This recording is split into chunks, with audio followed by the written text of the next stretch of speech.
Welcome. My name is Scott Koski. I work with Volleyball Manitoba, and I am a learning facilitator with Volleyball Canada in the Development Coach Workshop.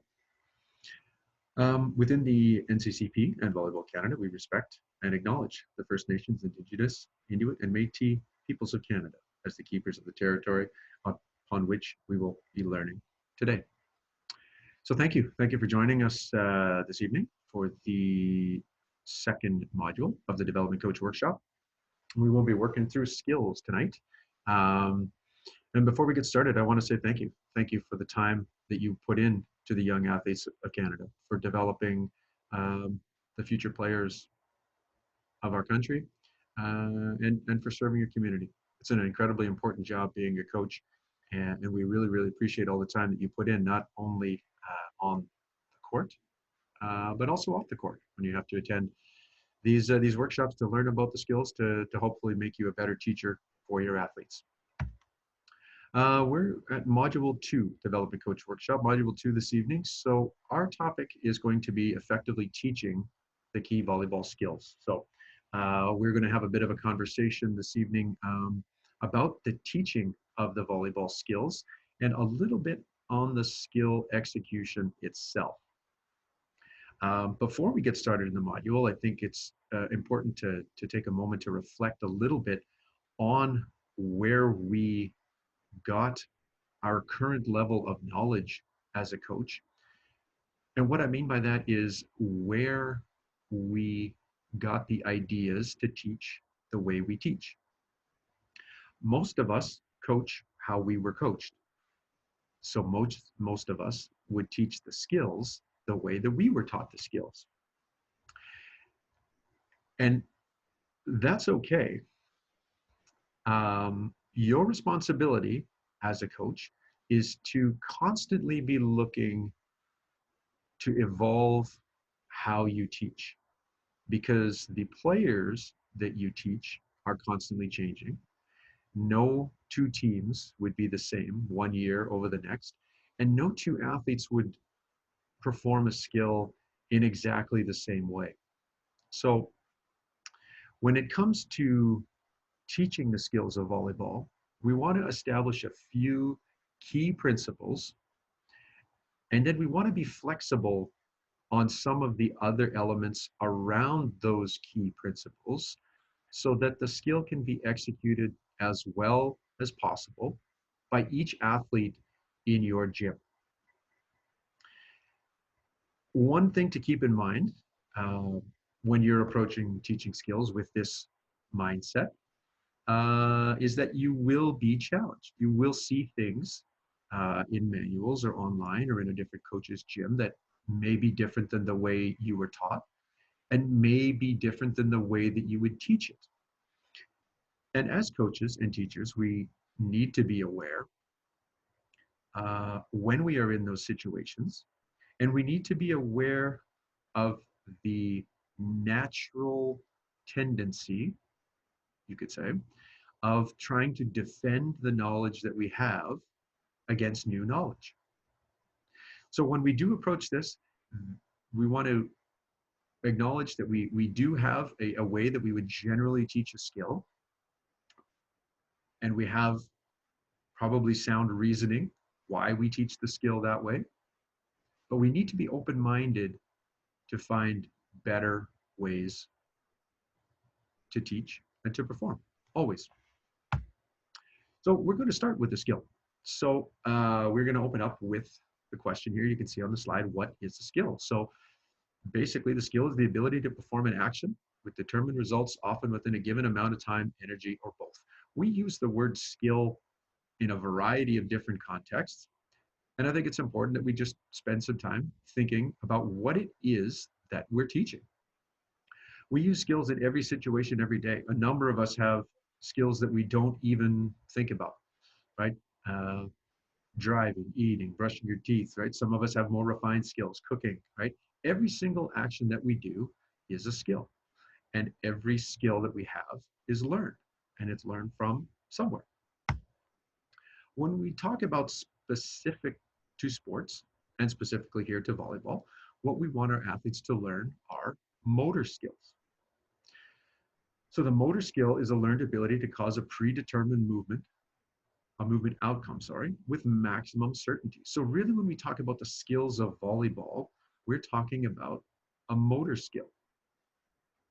And the school of thought, I guess, that overrides, or the science that overrides motor skill is motor learning. And motor learning is the relative permanent change in the ability to perform motor skills as a result of practice or experience. So when we talk about skills, sometimes we talk about skills as its own independent thing. And it isn't its own independent thing. It's actually, as we see here on the slide, it's actually a change and it's a performance. And there are certain things that we can do, and there's certain scientific principles that govern the way that we can most efficiently learn a motor skill. So the second thing we want to take a look at is, what is the coach's role in helping athletes develop motor skills? So that is, how can we best serve our athletes to learn these processes of motor skills that will help them get better at playing the game? So basically, as a coach, you have three roles to play. The first is you're helping players understand how the skills of the game are performed. So if we were a coach and we had a brand new 12U team, we have a lot of work helping our players to understand the basic skills of the game and how they use them in the game, how they would perform them in the game. If we're a little bit further along the pathway and we're maybe coaching a higher level 16U team, we still have to show them how the skills are used in perhaps a little bit more of an advanced way. So the first job is we have to help players understand how the skills of the game are performed. Your second job as a coach is to plan practice so that the skills of the game are practiced in an effective game-like manner. You're going to see that term come up a lot throughout this workshop, the term game-like. When we are practicing the skills, we always need to remember that we are practicing the skills to perform them in a game. And then the third part of the coach's role is giving information feedback to the players about their performance. Basically, how am I doing? If we're going to learn anything, we need to know what to do, we need to practice it the right way, and we need someone, in this case it would be the coach, giving information feedback about how they're doing. How am I doing? Am I understanding it? What do I need to correct?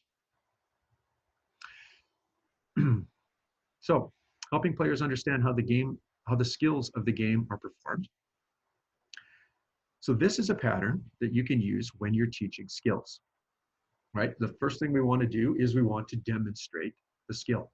We always want to start our teaching process making sure that everybody knows what the outcome of the skill is and what the skill looks like. We have to remember that when we're coaches, we possess more knowledge than our learners or our athletes possess. So in our mind, because of our experience, we may have a clear image or a clear picture of what the skill looks like, but our athlete or our learner may not. That's why step one is so important, demonstrating the skill so that everybody has the same starting point and understands exactly what it is that we want to accomplish. So to go through the method, you can see here, your job is to demonstrate the skill. And after you demonstrate the skill, let the athlete attempt the skill so you, the coach, can pre-assess their abilities and determine what teaching points need to be given.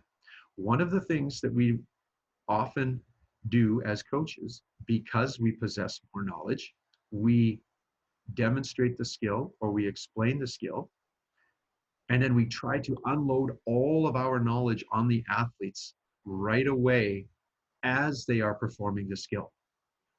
So what this method suggests is, after the demonstration, you let the athlete try it and you observe. If you have 10 or 12 athletes in the gym, there's a good chance that all 12 of those or 10 of those athletes are not going to perform the skill exactly the same way. And that each of the areas where they might need work is going to be a little bit different. So as soon as you start the process, your job is then to assess the group, assess the overall skill level, and start to formulate a plan for each individual athlete. Point three, then we would demonstrate the skill with the attention focused on a teaching point. Then we would let the athlete practice with feedback given about the teaching point. Then we would demonstrate the skill again with the attention focused on a teaching point, let the athletes practice, and repeat the process until all teaching points have been covered. You'll see a little bit later on that the optimal number of teaching points is probably somewhere between 2 and 3 if you're going to teach the skill effectively. That's not to say that there aren't a number of different variables that go into skills. There are. What this process suggests, is that the most efficient way is to limit the number of teaching points that you're working on at any given moment. So we demonstrate, we let the athlete practice, and then we give our teaching points. When we give our teaching point, we demonstrate the entire skill, and we draw the athlete's attention to our teaching point, and then we let them practice, only giving feedback on that teaching point. Then we demonstrate the skill again, and we focus the attention on the second teaching point. And when we allow them to practice it, we give them feedback again, but only on the teaching point that we're working on. And for coaches, that is a big challenge. As I said earlier, we possess more knowledge than the athletes do. So our tendency is to try to give out as much information as we can when we need to be limiting that information, and we need to make sure that it is focused on the teaching point of that moment. This slide here, you can talk about linking the stages of skill development with the methodology. In your development coach workbook, you will see this. In the other modules, you will see this as well. And it's a general representation of how an athlete would progress in acquiring a skill. Initiation is someone who would be new to a skill, perhaps has never done it before. Acquisition is learning how to do it. Consolidation is making it a little bit more smooth, and refining it is, looking for smaller gains.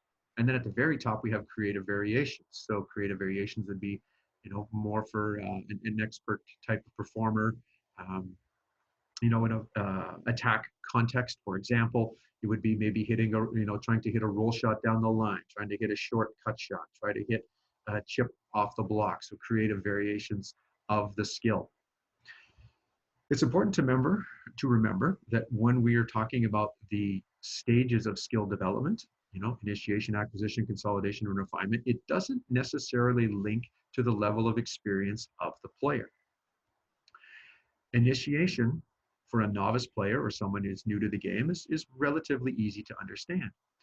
We need to remember that initiation can also occur with more advanced players who are learning more advanced skills. So for example, we could have a 16U player who is learning how to spike serve. So the skill serving itself, the athlete could be quite a ways down this pathway in refinement with their standing overhand serve, but when it comes to their jump spin serve, they are in the initiation phase. If we do blocking, if we introduce a bunch block and swing blocking footwork to the outside to an athlete who has predominantly been a one-step blocker, they would be in maybe consolidation or refinement in one-step blocking, but would be an initiation into swing blocking or swing block from a bunch blocking skill perspective. So there are certain things that you'll see later on in the other modules that will deal a little bit more with this, but it is important to know that your athletes, generally speaking, will progress along this pathway. And for you as a coach, especially at the development level, the challenge may be you have athletes who fall in each of these categories along this continuum. So if you have 12 athletes in the gym, it is unlikely that you would have all 12 of them in initiation the whole time. Some of them will progress a little bit quicker. Some of them will progress a little bit slower. And it's your job as a coach to recognize and adjust accordingly. So considerations when teaching skills. Coaches can help players understand how the skills of the game are performed by, we have three things that we want to consider here. Offering a demonstration, pardon me, reducing the information, offering a demonstration, and using teaching points. So when we talk about reducing information, like we'd said in the previous slide, learners have a limited ability to process new information. If you're teaching an athlete a skill that they are brand new to, they will not understand what you're talking about. They will have a limited ability to process new information. It's really, really important when we are introducing skills that we introduce them at the level of the learner and not the level of the coach, not the level of the teacher, right? The athlete is the learner, the coach is the teacher. Demonstration of the whole skill. We want to make sure that we show the whole skill, the outcome of the skill, what the desired action is. Generally, athletes will respond better if they can see it instead of telling them. To go back to the first point, the reducing information. If I do not know, if I cannot see the skill, it doesn't matter how well a coach describes the skill. If we're not looking at the same picture, if we don't have the same mental image of the skill, then we will not be able to communicate effectively on it. So we need to give the information in the form of an image. That can be a video clip, it could be a picture, it could be a demonstration, but it needs to be an image. And we need to use teaching points. Short, concise instructions, limited in number. We had mentioned a little bit earlier, 2 to 3 when we're starting to introduce these things. If we do have, let's say, 9 things that we need to think about in setting, we don't want to introduce all 9 of them at the same time. All right, we want to introduce maybe 2 to 3, and we give a little feedback on those, and then we can introduce the other ones afterwards. The important thing with teaching points is we need to encourage the athletes to attend to the important elements of the skill. That is, when we're using the teaching points, our cue words, our phrases, we are encouraging the athletes to attend to the important elements of the skill. And the second part of this statement is equally as important, encouraging the coaches to attend to the important elements of the skill. When we're using teaching points, the coach must be disciplined to continue to use the same wording and the same teaching points over and over again. This is going to be a real challenge for the coach, because if you go back to that environment that we were talking about, there are 12 players and only one coach. So if you say the same phrase, make sure you're stopped when you're passing, for example. If you say that to every athlete one time, you've said it 12 times, but each athlete has only heard it once. So we're working on a ratio of 12 to 1.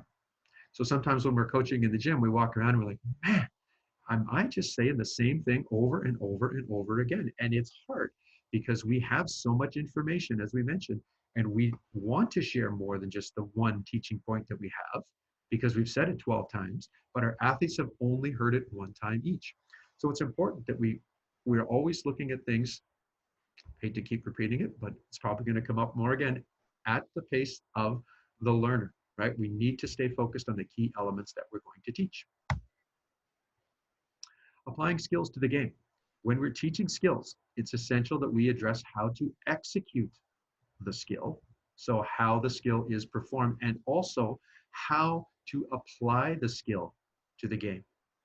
So we need to remember that when we're teaching the skill, our point of teaching the skill is to help the athlete get better at the game of volleyball. It's to help the athlete get better in the context of the game, not just performing the skill itself. And there's a couple of scientific principles that underline that. The first is specificity. So research has shown that motor skills tend to be highly specific to the environment in which they are being performed, hence the term specificity. So we need to practice skills in an environment that is similar to the game environment where they will be used. All that this means is if we do not practice our skills in the way that we're going to use them in the game, we will not learn them as efficiently as we can. If we want to practice If we want our team to get better at receiving a serve, for example, then we need to receive serve. We won't get into it here, but there's when we talk about, progressions and learning how to do different things, there's a lot of different research on how to learn a skill, but we have to always keep the principle of specificity in mind, and that the situations that we want to get better at in the game, we need to create in the practice. The second concept is transfer. Our goal when we are transferring our skills, I'm going to just have to pause for 1 second here. My apologies. It's one of the challenges of recording when we're in the office. And the second concept is transfer. So our goal is to help our players transfer the skills they learn in practice to a game.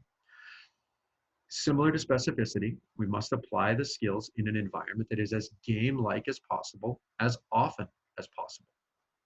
If we perform the skills only in the controlled environments, then we will best be able to apply the skill in a controlled environment. And for our coaches, this is really a challenging thing because we do want to see our players improve. And sometimes specificity and transfer is a challenge, especially at the development coach level, because we want our players to feel successful.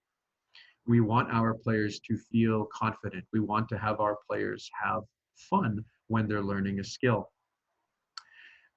The best way to do that is to do skills that are, to use training methods that are not as challenging, that have a lower degree of cue reading and decision making, so the athlete's success rate is higher. But what we know from the science is that even though those situations may make our athletes feel better about performing the skill, if we're not taking into consideration the concepts of specificity and transfer, that our athletes will not be as effective as they could be when they get around to performing the skills in the game. So when we talk about applying the skills in the game, as the slide suggests, we're talking about a game-like environment. So it's important that an athlete begins to apply their new knowledge of a skill in a game-like environment as soon as possible. The reason we need to do this is every time an athlete tries to apply a skill in a game-like environment, they need to do 3 things. They need to read, they need to plan, and they need to do. And when we talk, you can see the chart, the triangle on the right-hand side. So reading the game is reading the situation and the cues and choose the skill they would most likely need. The second is the ability to make decisions quickly in the triangle, or on the left-hand side of the screen at the plan. So formulate a plan to execute the skill based on the knowledge that they have of the situation that they just read. And then the third part is the execution of the skill. So as coaches, we need to remember that an error can occur in any of the 3 areas when an athlete is applying a skill, and especially when they're applying the skill in a game. Oftentimes, an unsuccessful execution gets attributed to a technical error. But it could be an error in reading.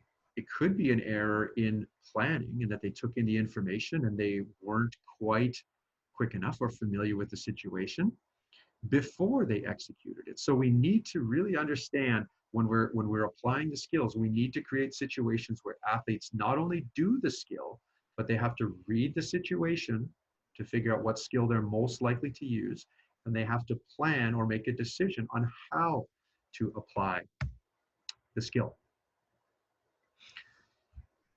And this slide here just kind of touches on it again with a couple of examples. So in a game-like environment for training skills is one that combines the execution of the skill with the variability of the game.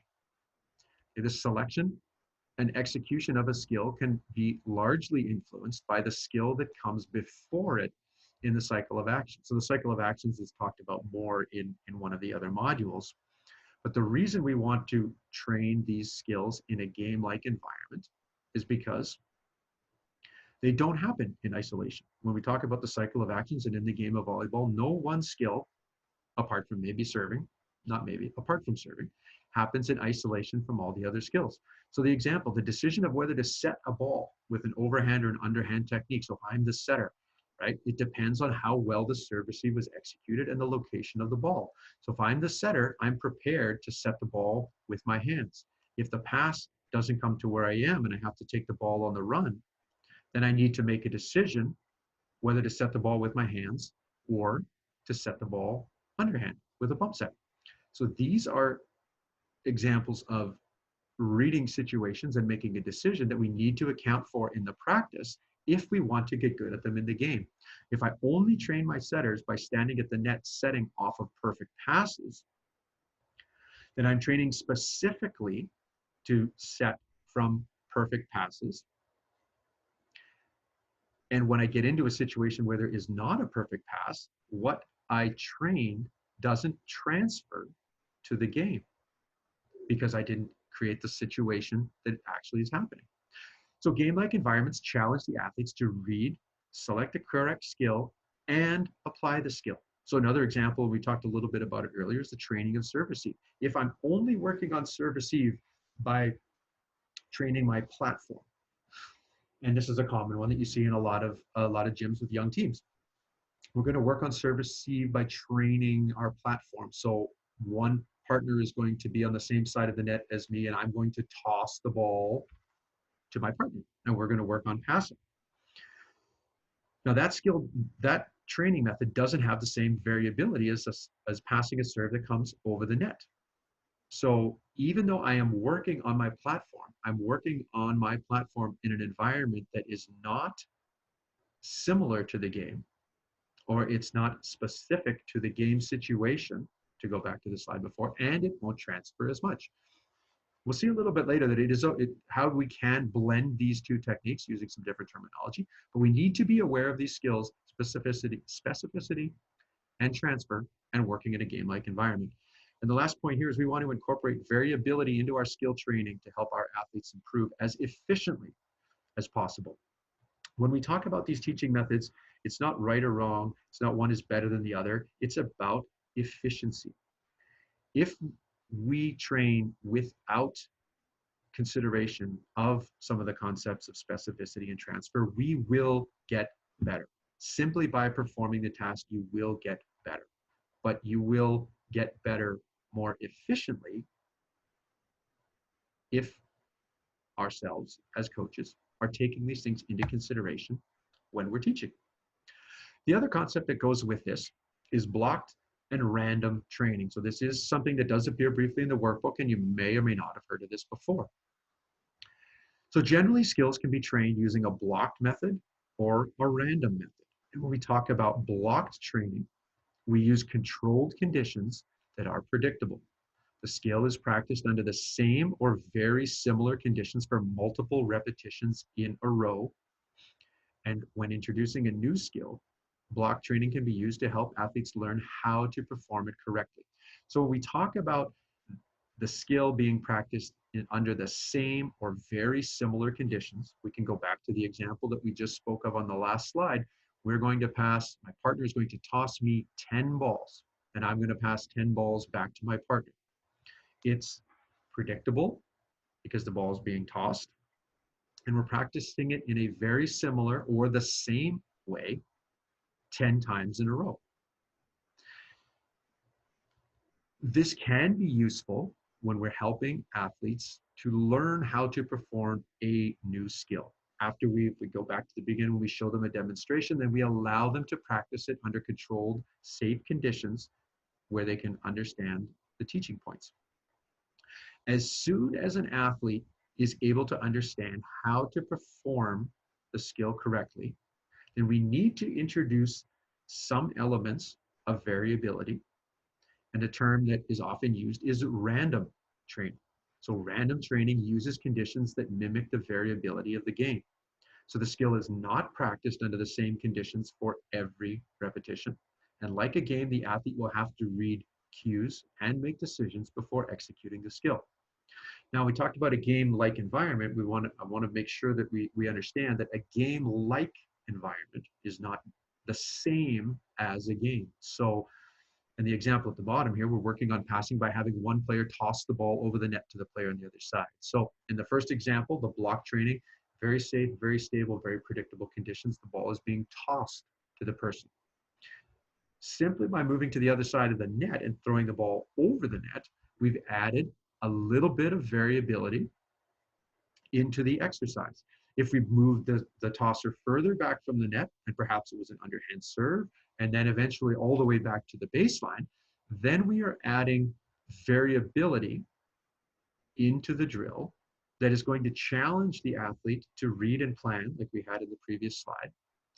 And that learning, that random learning or that variable learning, is going to be more similar or more specific to the game. So we want to keep this in mind. Coaches can use block training first to demonstrate the skill and to confirm an athlete's understanding of the skill. We use some form of block training at all levels right at the beginning. You can use it in the warm-up. You can use it at any point in your practice. Once an athlete demonstrates an understanding of the skill, as we just mentioned, coaches should progress towards random training by introducing elements of variability. This next point is important. It's important to remember that when we introduce variability into a drill, we are elevating the difficulty. And when we elevate the difficulty of something, we can expect that the execution or the success rate or the performance will initially go down. Okay? The athlete may struggle because they're working at the edge of their ability, and that's okay. Right? For us as coaches, we really want our athletes to do well. So sometimes when we introduce some variability into a drill, when we increase the challenge, when we make it a little bit harder, and we see our athletes struggle, we have a tendency to reduce the difficulty of the drill so that the athlete can perform at a higher level. When we do this, we're actually doing the athlete a bit of a disservice because we're not allowing them to practice at the edge of their ability. Right? Now, you as a coach, this is a bit of give and take, and you have to figure out when we're adding elements of variability, how much is too much, right? We don't want to go from a blocked environment to a completely variable or random environment where we have to read several cues and make several decisions. When we're planning our practices, when we're moving from a block to a random training environment, we need to consider how much variability we're going to add, and we need to evaluate the effectiveness of it. And if we've added too much variability and too much randomness to our drill, then it's okay to back it off a little bit, but then we have to be able to put it right back up. And it's probably best thought of as a continuum, right? It's not one or the other. It's not one is good and the other is bad, right? They both are on a continuum and they each play a role in understanding and developing skills. And a coach has to be comfortable moving back and forth between one or the other.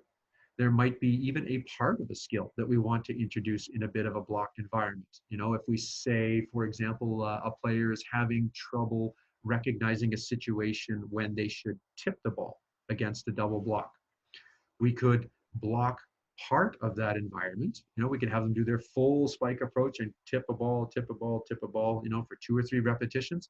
And then we would put them back into the random or variable environment where they're attacking against the double block, and then they can choose whether to hit or whether to tip.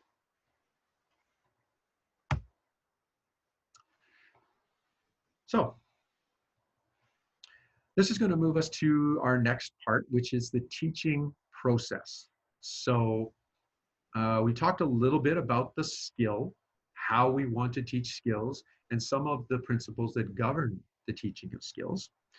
And now we're going to take a little bit of a step back and look at the overall NCCP teaching process. So you'll see this diagram appear in many of the modules that you do through the NCCP. And it talks a little bit about the teaching process. So organization and setup, explanation and demonstration, observation, intervention and feedback, and assessing the effects of your intervention. So the first 2 steps of the process here, organization and setup and explanation and demonstration, are considered more in the drill planning module. We did talk a little bit about the explanation and demonstration here. We talked about giving the skill image first, and from the demonstration point of view, keeping your focus on some key teaching points. And the organization and setup will be covered a little bit in your assignment, but they are also both covered in your workbook. What we're going to focus on here is observation, intervention, and feedback, and then assessing the effects of the intervention. So the observation. Our job as a coach, after we establish what we want to happen and we give our athletes the task, our first job as a coach then is to observe. And when we're observing, we want to observe a couple of things, right? We're observing the athletes for sure. You know, we're observing how well they perform the skill, but we also are observing um, ourselves and whether what we explained and what we demonstrated and what we created as our practice plan is actually unfolding as we thought it might. So when we're teaching the skills, we need to observe multiple repetitions of the skill from a variety of perspectives. So you as a coach, we all as a coach have an internal clock where we give a certain number of repetitions before we step in and make an intervention. Some of us, that number is really high. Some of us, that number is really low. I don't know if there is a correct answer because each athlete is different, but I would suggest that we want to err on the high side as opposed to the low side. So if I've given an athlete a brand new skill and I don't see the technique being properly executed in 3 repetitions, right? I don't always want to step in, right? I need to observe and evaluate and try to understand my athletes. Some may be able to get it in 2 or 3 repetitions. Some might take 10 to 20. So I need to know my audience. I need to know my learners before I step in and give my intervention. So that's the observation part. If an intervention is necessary, okay, it has to be short, concise, and relevant, to the performer. Try to find a natural moment in the training to intervene as opposed to stopping an entire drill, right? If we're designing our practice and we're designing, water breaks and natural breaks in the drill, those are good times to try to offer our interventions. We want to keep the interventions on point or in line with our teaching points that we talked about earlier.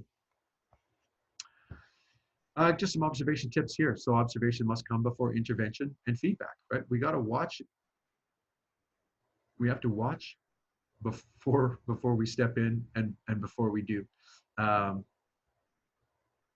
We want to watch multiple repetitions, as we said before, from a variety of perspectives. The key point here is we want to spend more time observing the drill and less time running the drill. Sometimes, through just the design of what we have, we only have one coach. Maybe we have an inexperienced assistant coach. As head coaches, sometimes we want to get right into the drill. We feel that our best way to contribute is to run the drill, to make sure that the drill is running efficiently. The efficient execution of a drill isn't as important as an efficient observation of the drill. Your role as the coach is to observe, intervene, and give feedback, and not necessarily to run the drill. So if you are in a situation where you're coaching by yourself, try to create drills where maybe they can be initiated by the athlete so you can spend your time on the teaching process. A couple of the key points here: don't be influenced by the outcome of the actions or the outcome of the skill. Focus on the process and the teaching points, right? Sometimes we are not even aware of how the outcome of the skill is influencing our perception of it. Not all successful actions are positive and not all unsuccessful actions are negative, right? It's the process that we want to evaluate. We need to be realistic in our expectation of execution, and that just because I have given what I think is excellent instruction and have set up a drill that I think is excellent, it doesn't mean that the athlete is going to get the desired outcome 10 times out of 10, and that's okay, right? We need to, the outcomes are going to be what they're going to be. We need to continue to make sure that we are observing and giving feedback on the process of the teaching points. We need to observe and ask questions to the athlete in order to discover if they're focusing on appropriate cues. We need to assess their decision making, and we need to determine to determine the intent of their action. So when we see an outcome, we as the teacher or we as the coach have an idea as to why that happened.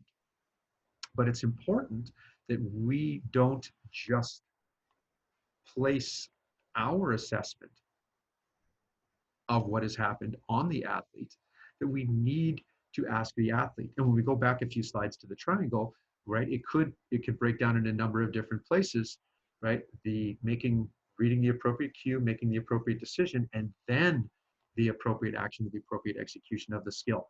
If we can ask them what their intent was, what were you trying to do instead of what happened, that also gives us a little bit insight into the learning. And this is all part of the observation. And the last point there, ask for the perspective of other coaches regularly. This is something that's massively important, I think, for the athletes and for the coach, right? I know what I saw because I was looking at it. If there's another coach in the gym, we could ask, we could say, what did you see? Right? If we're both watching the same skill, you could start the conversation by saying, what do you see? Even a novice or less experienced coach will see it through a different lens than you do and would help you see something that maybe you wouldn't have otherwise seen. Intervention tips. Be prepared to make a coaching intervention. Obviously, safety. If you see something that is not right, ball on the court, some sort of situation where a skill is being performed in an unsafe manner or where a participant may be at risk, you have to stop the drill. When participants are not carrying out the task as anticipated or directions are not clearly understood. We've all been coaching in situations where you've asked if everybody understands, and we go out and it's like they weren't even standing in front of you. So it's okay to confirm understanding before we get out there. And if you really feel that the directions were not well understood or were not well explained on your part, then we need to stop right away to make sure that we are doing it the right way. And the other time we want to intervene is we want to reinforce performance cues or decision-making criteria. We talked a little bit about this. We want to be limited in the feedback we have, and we want to be concise, preferably in moments where there are natural breaks in the drill. Feedback. Feedback after performing an action is one of the most important elements to support learning. Providing appropriate and timely feedback is essential for helping athletes learn. Feedback, I don't think, gets enough attention in our coaching process. We spend a lot of time demonstrating, we spend a lot of time observing, and we spend a lot of time intervening based on what we think we know. But we need to be really purposeful and really consistent with our feedback. If we go back right to the beginning, when we talked about the ratio of feedback, if we have 12 athletes in the gym and one coach, that I'm operating on a 12-to-1 ratio, right? So I need to be aware of these things when I'm giving my feedback.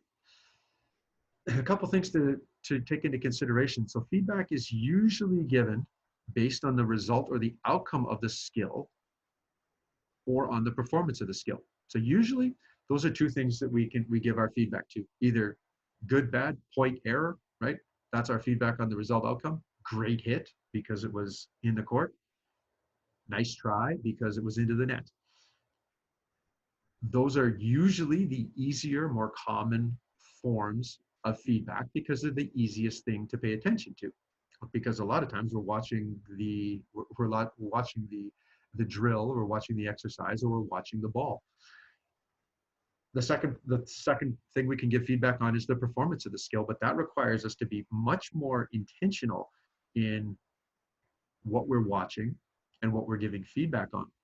Athletes in general have more of an awareness of the result or the outcome of the skill than they do of the performance of the skill. So when an athlete hits the ball in the court and they get a kill, they're well aware of what the outcome was, that they scored a point, that it was a positive outcome. So when we give feedback that says, nice hit, we're giving them feedback on something that they already readily understand, which is the outcome of their action. What they are less likely to be aware of is what they did or how they performed the skill to get that outcome. So instead of choosing our feedback in the form of the result or the outcome, great hit, we would give them some feedback based on the performance of the hit. Great line shot. You saw the line was open and you hit it down the line. A coach should target the feedback to the performance of the skill with a focus on the teaching points as often as possible, right? It's going to be hard. It's going to be exhausting because we have to, first of all, remember the teaching points that we said, and we have to remember to refer to them and the language that we use every time we want to give feedback. But if we want to learn, if we want our athletes to learn efficiently, and if we want to teach efficiently, then our processes need to be efficient, and we need to stick to giving our feedback based on the performance more than the outcome. A couple other things to consider. The timing. Timing is critical. So specific feedback in a timely manner after the performance of the skill. You have a short window of opportunity to give feedback, and if there is the opportunity to take advantage of it, then you can. If what you observe, there is no moment to give specific and timely feedback in that moment, you're going to just have to remember it as a coach and give it again when it comes around, perhaps later in the training or maybe later in the game. If you've ever tried to approach an athlete and say, hey, do you remember back in the first set when you did this? You may or may, the chances are the athlete's not going to remember exactly that situation in the development coach context. If you're coaching more advanced athletes, they might. So if the timing is so important when we give that feedback. Let the athletes play. You know, we talked about what's your tolerance to stop a drill. Is it 2 reps, 3 reps, 4 reps? Is it 10? You know, the more you're talking, the less they practice. An athlete gets better by doing the skill, by performing. They don't get better by listening. They get better by performing, with the coach keeping feedback on the teaching points. Specific and highly relevant. Direct the comments to the teaching points. Said it several times. I'm sure you're getting tired of hearing it already, but your feedback needs to be specific and relevant to a certain part of the process. Positive feedback more than negative feedback, right? Everybody responds a little bit better to positive feedback if we point out what they're doing well, as opposed to what they're not doing well. Again, clear and concise. I've said that many times, and balanced. Include the information like we just said on what the athlete did well and what they need to improve on. If we can start with what they did well, then we might have a little bit more success engaging the athletes than if we start with what they didn't do well. Most of the time, an unsuccessful repetition has a certain emotion attached to it, and that may inhibit the athlete from actually paying attention to any of the feedback if we step in with our initial feedback on something that has already happened that was unsuccessful.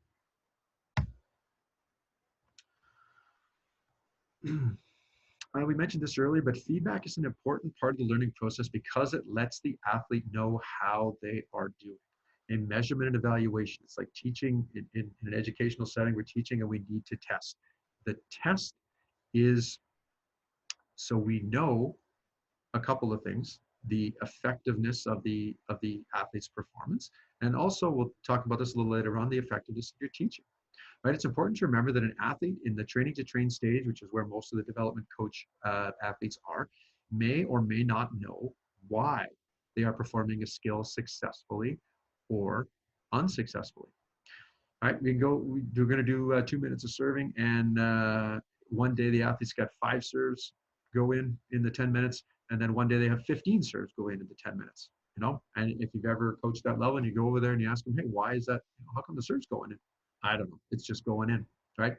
So it's important for a coach to ask for the athlete's assessment of the performance or outcome before offering their own assessment, right?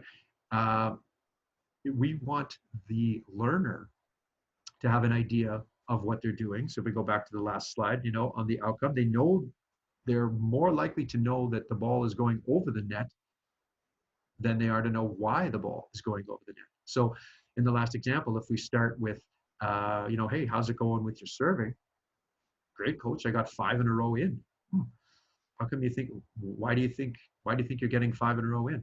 well, I think I'm getting 5 in a row in because I'm taking a real quick step and I'm making nice clean contact. Right? Oh, I'm getting 5 in a row in because I'm aiming my trajectory a little higher. I don't know why I'm getting 5 in a row in. I'm just closing my fist and hitting it as hard as I can. Right? So when we're giving feedback as part of the learning process, we want to understand what the learner knows and we want to build on that knowledge. We don't just want to step in and give a statement that maybe isn't relevant to the athlete, because statements that aren't relevant to the athletes won't mean as much and likely won't be retained. And this is just a little bit of a grid. We sort of set up feedback in the form of a grid here, and you can see we have positive, negative, and on the right-hand side of the grid, we have information, and on the left-hand side, we have non-information. So we want to try to stay out of the left-hand side of the grid as much as possible. There's a fair bit of research that shows that on both sides of the quadrant, non-information positive and non-information negative, it's kind of the same thing. The positive has a bit more of has a different tone to it. Obviously, using these two phrases, like what was that versus okay, good job, nice try, but they're kind of saying the same thing. It's not really specific to anything that they performed, and it's not really helping in the learning process. It's not drawing their attention back to the teaching points. It's not helping you achieve the outcome that you're looking for. So what we want to try to do as much as possible is stay in the positive information quadrant, the upper right hand. So we want to be positive, great job, and we want to be informative, keeping your hands high, as an example, right? We want to acknowledge that when it was performed correctly, a little bit of positive emotion, and we want to be specific at what they did positively, right? So we don't want to say, hey, great job getting your serve in, right? That would be positive non-information if they don't understand why the serve went into the court. And then on the other side there, we do have the information a little bit on the negative side. So, nobody really likes to go down the negative pathway. Telling them what they didn't do isn't really that helpful, because you're giving them information of what you don't want them to do. So if we are providing them information as best we can, we want to give them information of what they will have to do the next time, or what they specifically did to be successful. So we're going to pause for just a quick second here. That is the last part of the process of teaching the skills.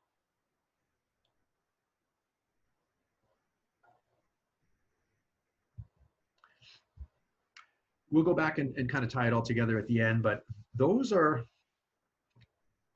we need to continue as coaches. We need to learn that process. We need to commit to that process. And we need to continually practice and evaluate that process to make sure we're getting it as efficient as we can, so that we are able to teach our athletes as efficiently as we can, right? The goal, and we have this conversation in a number of different gyms and with a lot of different coaches, right? The goal is not to do things as efficiently as we can, right? We've said it before, but there are many different ways to learn. What we want to focus on through these processes is that we're creating an efficient way to learn. We're making the most of our practice time so that our athletes are able to get as good as they can be in as little time as possible. So we're going to talk a little bit about some of these, the actual volleyball skills. So some of these, or the majority of these, do appear in your development coach workbook. Some of them do not. There are many, many places to get skill information. You can go, into the workbook. You can go online. A quick Google search will find you tens of thousands of ways to teach a skill and teaching points. So we are going to present a few of our Volleyball Canada models on the next coming pages, and we're going to point out a couple of key teaching points that we would like you to focus on. Um, but you as a coach need to be an active participant in this process. You need to gather as much information as you can so that you can prepare your athletes as well as you can, understanding that each athlete, as we mentioned before, is going to have different needs uh, when being taught the skill, and is probably going to perform the skill slightly differently than all the other athletes around them. So uh, one of the one of the starting points is universal skills. So when we talk about universal skills, the ball contact skills are really important, but you know, for this workshop, we're going to term these universal skills. They're used by the players in every rally that you need to address them, and we need to work. Uh, we need to address them. We need to train them properly, right? If we want to get better at these things, we go back to the concept of specificity. We need to specifically draw attention to these things during the course of our practice.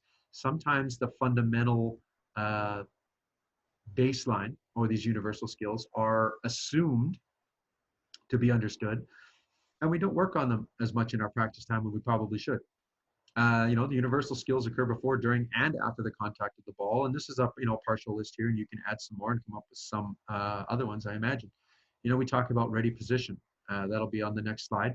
And movement prior to playing the ball. So those are two things that we're going to talk about here in this module as it relates to, under the universal skills. Cue reading and decision making, we also talked a little about earlier on. And we'll just say it one more time here, that we do need to be intentional in the cues that we put into our practice and the decisions that we make. In the drill section in module 3, you're going to hear a little bit more about it, but it's going to be very, very important. And those are our universal skills that are used in every single action throughout every game. Communication, right? That'll be addressed a little bit in the other one as well, but we need to figure out an efficient transfer of information on our teams in the drill. We need to be specific, and we need to be purposeful with the information that we're sharing. And then reflection, self-evaluation. So that's something else that we're not really going to cover here, but we do need to teach our athletes to reflect on the action that they just completed. If they understand the teaching points, then they're going to be able to reflect a little bit on what they did. Although we did mention that previously, the performance part of it is going to be harder for an athlete to reflect on initially. That's why it's a skill that we need to train, right? We need to reflect and self-evaluate the action. That could be that the athlete is developing an understanding when they're doing it. It could be through video or other means. So ready position, you can Google search this, and many different ways to do it, but we'll just touch on a couple of key points here. The feet minimum shoulder width apart, toes straight ahead, ankles flexed till the knees are in front of the toes. This is probably the most important part, right? We want to have the knees in front of the toes. If we have our ankles bent, right, and that's a good kind of teaching, let's flex the ankles so we're leaning a little bit forward. When sometimes the terminology we use is, we got to weight forward or weight on the balls of our feet or those types of things. But what we really want them to do is we need them to flex their ankles so their knees are a little bit in front of their toes. If that happens, then generally, if your knees are in front of your toes, your shoulders are a little closer to your knees, and you're going to be in a little bit a position that's going to be better able to move. And the last part about the ready position is relax. That's key. Sometimes when we think about we want to get ready for something, like ready for a race, we often think that we need to get tense, right? And in fact, in our ready position in volleyball, the ready position is one where we are making our read, and then we're deciding what to do. So in order to read effectively and make a decision and initiate our movement, we need to be relaxed. The movement prior to playing the ball is also something that we need to work on. Carl McGowan, great great coach for USA Volleyball, had a line where he was, he wanted to make sure that everybody knew where to look. So look at the right things and know how to move. And if we taught our athletes to look at the right things and we taught them how to move efficiently, then the learning would be better, because they know where to look and they know how to get to the spot on the court where they then need to execute the skill. So generally speaking, we're talking about movement prior to playing the ball, and this is maybe a little bit more on the defensive side of things. The first step with the foot nearest the ball's end location. So once we figure out where we're going to go, we got to go to once we figure out where the ball's going, we got to go in that direction. And we have a minimum of 3 steps, but it's probably depending on the age of your athletes, right? It could be, a maximum of 3 steps. We want, 3, so we take our initial 2 steps there towards the ball, and then the third one kind of balances, right? If we can encourage our athletes to try to get to everything in 3 to 4 steps, it's going to speed up the process. It's going to speed up the process of moving around the court and make it more efficient.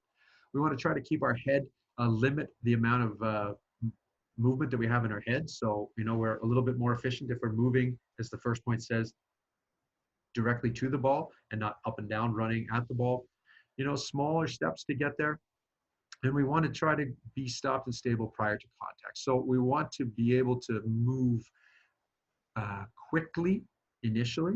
And when we arrive to the ball, we want to arrive to the ball under control. So the next few slides here, we're going to talk a little bit about some of the skills. So in your development coach workbook, you'll have all of these plus a few other skill definitions. So what we're going to just cover through here is a little bit, again, some of the teaching process. We're going to focus on some of the cues. Some of these cues you might agree with, some of them you might not agree with, some of them you might change this up entirely. So what's kind of important when we go through these is the 3 phases that we're thinking about that we want to address, and then a couple of the key points that, whether you want to supplement them with other points, different points, take them out altogether, is up to you. But a couple things that we think are important. So we talk about the standing float serve, right? There's kind of 3 phases to it, 3 things we need to think about, the pre-contact, the contact, and the post-contact. So, it's numbered out really well here in the diagram. 1, 2, 3, 4 are, the pre-contact. The development coach level, a lot of times the skill breaks down before the ball even leaves our hand on the toss. Probably 0.4 is one of the points that you want to pay the most attention to. The ball is tossed low with the non-dominant hand, which points to the ball just prior to contact. Hips and shoulders rotate to be square to the target, followed by the elbow and hand. The toss in the pre-contact phase is probably the single most important factor on the skill at the development coach level. The contact phase, you can see the 3 key points there. No remaining tall, locked at contact, hitting arm remains straight. And the post-contact phase, palm open to target and finish, back foot, et cetera, et cetera. This is, a single step, so obviously a little bit more a taller, older, stronger player that the footwork may or may not apply to it, but you can kind of see the teaching points and the progress. One of the things that you might want to consider is when we are talking about serving with younger athletes, is that in their mind we talked about demonstrating the skill, giving the visual the skill, is that the serve actually will travel. The serve has to travel up before it comes down. It's going to travel in a bit of an arc, or it's not going to travel over the net like a bullet. I'm fairly certain most younger players, at least I know when I've coached at the 13U, 14U, 15U age category, feel that a serve is a low bullet just over the tape because that's what gets rewarded in points. So, we need to be very clear about the trajectory of the ball and how we want the ball to travel. Basic passing, something that we all work on endlessly with our teams, I think. Again, here you can see, we're trying to break the skill down into the pre-contact, contact, and post-contact phase. So again, to go back to our skill teaching points, depending on your learner, the terms pre-contact, contact, and post-contact are not going to mean anything to your athlete. You know, if you tell them, hey, pre-contact, this is happening, contact of this, and post-contact. To the learner in the initiation or the early acquisition, it's not going to mean anything to them. This is more for you as the coach, so that you're looking at things in the correct order when you're observing and ultimately when you're giving your feedback. Um, Passing is one of those where we oftentimes focus a lot on the technical side of the execution, but it is the skill that would require the most reading and the most decision. So you need to read the situation and you need to make your decisions quickly in order to execute the skill properly. So when we are teaching this skill, when we go back to the example of block versus random, um, or um, variable training, right? We do want to add as much variability as possible into the process of training the serve receive. A couple of key points here, point C, at the moment of contact, the body slightly leaning forward. You know, we want to have the shoulders relaxed, oriented towards the target, angle of the platform. You can work through all of this at your own pace.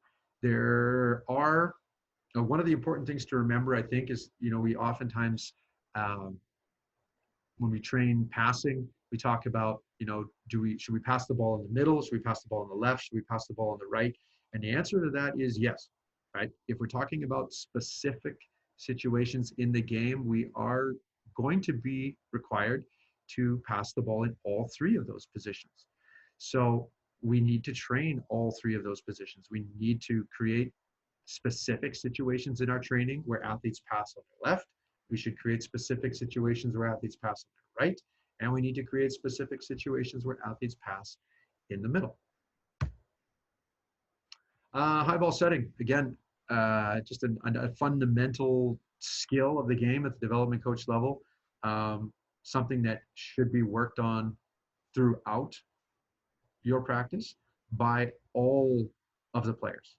Obviously, if you're in the development coach level, you're getting closer to the 16 age group.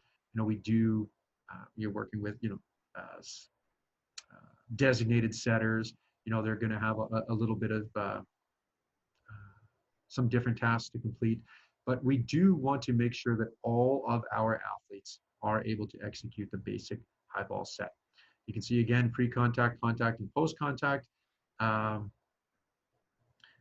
Pretty straightforward and self-explanatory, so I'm not going to read necessarily through all of these.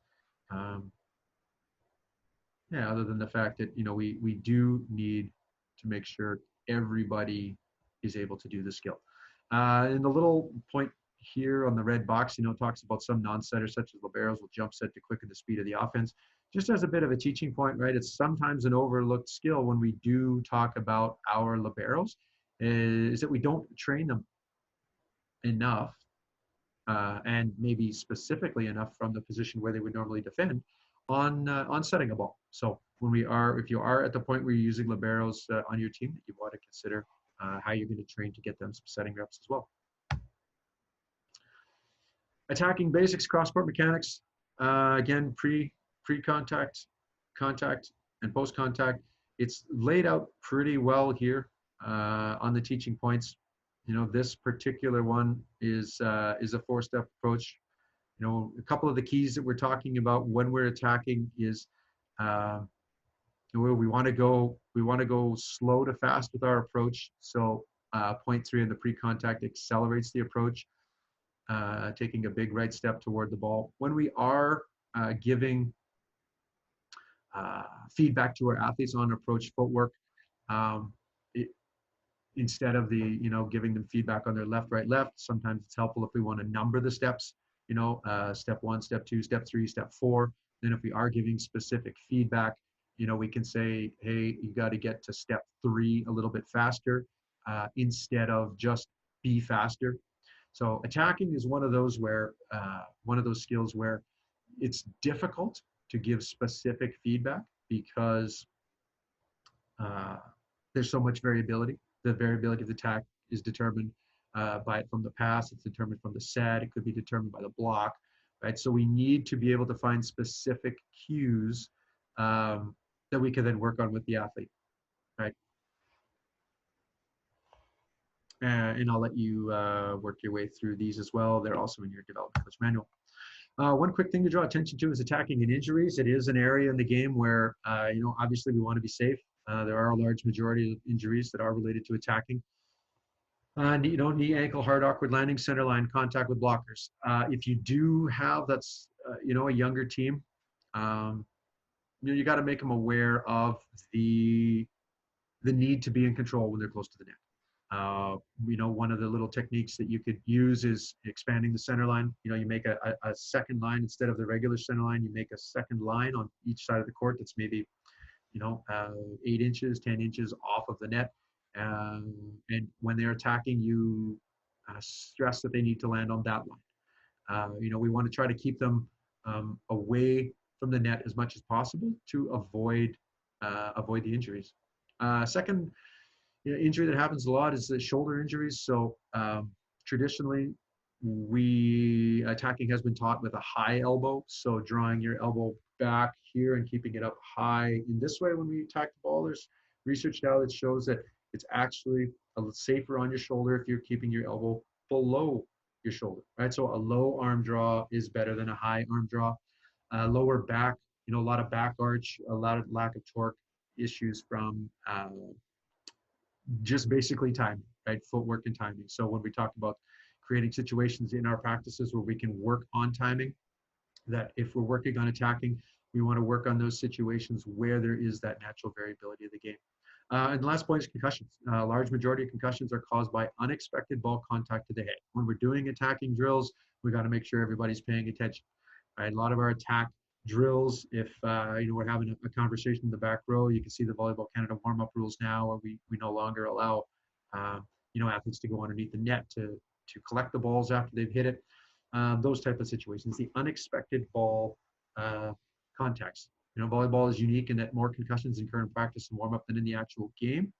So when we are designing our drills, and you'll learn about that more in the next module, when we're designing the drills, we want to be aware of the risks before we implement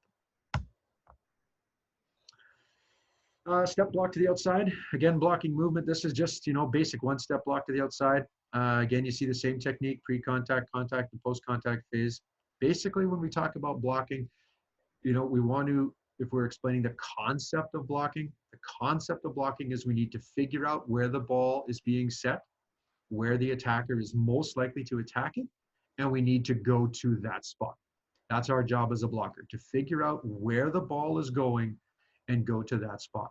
So when we talk about teaching a skill, before we start with all of these points, and this is maybe something I should have mentioned right at the beginning, when we roll these out, we don't want you to instruct the athletes by running through point 1 to 8, because the athlete is going to have no idea what you're talking about. You want to first present the athlete with the concept of the skill, what the outcome of the skill is, and when they would use the skill in the game. So on blocking, if we want to use slide number 1, and we're going to use this outside blocker in position 4, say, okay, we're going to use the step block to the outside when you are standing in the middle of the court, close to the setter. The ball gets set to the outside, and you will take, then you're going to step out when the ball goes and jump and block, or something like that. Right? We need to explain the application of the skill in the game, and then we're going to observe how they do it, and then we're going to give some of this technical feedback. So again, it's in your manual. You can take a look at it. And the last point here, I believe, is the basic defense. So a little bit again about our ready position. You can see some great photos here of the position, pre-contact, contact, and post-contact. Again, defense is, highly influenced by the actions before it. Are you reading the right things? And are you making the decision to get to the right place at the right time? So defense is one of those things where we oftentimes work a lot on the technical element of the dig, coach on the box, coach on the ground, getting ball after ball after ball to the athlete. But similar to serve receive, it is the skill where, like a lot of skills, it requires you have to build up the volume of reading the correct things and making the right decisions in order to be a successful defender. A couple of things that we want to point out. Maybe point number 2 there, just before they hit, the defender drops their weight into the floor by doing a split step. Um, it, I think when we talk about just before they hit, we want to have, if we go back to where we talked about, our movement is as early as possible. So we don't want to delay the split step till just before they hit. We want to get it in that position as early as possible. And then the other part is in the box at the bottom where it says defense requires the player to be intense and calm at the same time. So I think it's important when we talk about defense, the choice of words that we use. Sometimes when we're referring to defense, we use words like fight and battle, and defense is a real aggressive sort of action that requires us to really dig in and fight hard. And really what we're trying to accomplish with defense is calm and reading and just getting ourselves in the right place. And the last part that we have here is measuring skill development. So, we talked a little bit about what we want to teach. We talked about the process, how we want to teach it. And then, importantly is how do we measure it? And, a lot of the times we measure our skill development by how many games we win, right? And wins and losses are not an efficient way to measure the skill development. The development of skills and their successful application may or may not lead to wins, right? If you guys have all coached long enough where, you're like, man, we deserve better in that game. We did everything as well as we could do it and we still didn't win. So it's important for you as a coach to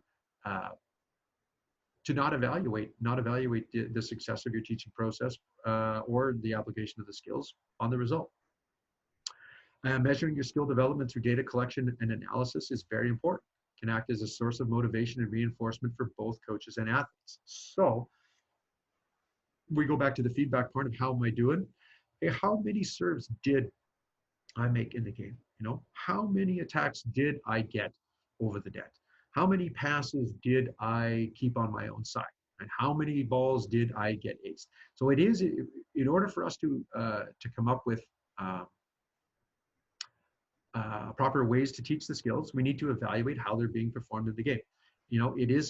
It paints part of a picture, and it's useful for the coach. In and of itself, we have to be careful that if we are going to take stats, that it's not a value statement. It is just simply a reflection of what had happened in the game. And the last point, I think, is the most important, right? It's some things that we don't always take into consideration. The most important reason to measure skill development is to evaluate the effectiveness of your teaching process and to guide the direction of future training. If we measure passing and we're like, man, we only passed, we use a 4-point scale or 3-point scale, we passed 1.2 today. Our tendency as a coach is to maybe blame is maybe not the right word, but to look at that as an execution fault, right, or an athlete's shortcoming. But really, when we look at that, we're like, okay, well, this is what actually happened in the game. So the question we need to ask is, well, this is what happened in the game. So for me as a coach, what can I do in my training environment or my practice environment to create the situation where we're struggling? Or how can I better structure my practices so that we are better prepared to deal with the situations that happen in the game? And then that's where the last point is. You should create a method that can measure this number of successful actions and not just the number of successful outcomes. So when we are working at the development coach level, it takes a little bit more work if we're going to add the statistics in there. But instead of just the number of perfect passes, we can still calculate the number of perfect passes, but we should also count the number of perfect, maybe it's not perfect, but correct actions. How many times did my passer, when the ball was on his or her left, take a step with the left foot? How many times did we see the teaching points executed in the game in the right order, right? If we want to continue to build an efficient and effective teaching process, then we need to measure some of our processes in the game and not just the outcomes. So next steps. We're going to move on to the assignment. You do have an assignment coming up. So we'll just to kind of try it all tied together a little bit here before you jump into the assignment. Review the module. So motor skills, which is what we want to teach, right? In the game of volleyball, we're teaching motor skills. Motor learning is the process of doing that, and skill development, right? We need to have the process of skill development. Clearly explain what we're going to do. Let them try it with a focus on the key. Explain it again with focus on a different key, and the process that we go through over and over and over again. Okay, it takes discipline on the part of the athlete, and it takes discipline on the part of the coach. Applying the skills to the game, random and block training, right? We need to, as soon as an athlete is able to execute the skill competently, we need to introduce some elements of variability that makes it game-like. We need to, we are training our athletes to get better playing the game of volleyball. And we are not training our athletes to get better at practicing volleyball. Right? There is a difference, and we need to consider that when we're planning our training. The NCCP teaching process that's going to continue, that will be linked through all of the materials that you have here. The basic skill descriptions, start with what we had there. We didn't go through them verbatim. If you do have any specific skill questions, you can bring those to the in-person session. And we do encourage you to look at as many different types of athletes in as many different places as possible, and measure. You got to be able to measure what you're doing to know if your teaching process is any good. So thank you. I appreciate your time. I look forward to having a conversation about these topics. And yeah, on behalf of Volleyball Canada and volleyball players and volleyball coaches across the country, thank you. Thank you for all that you do to grow the game.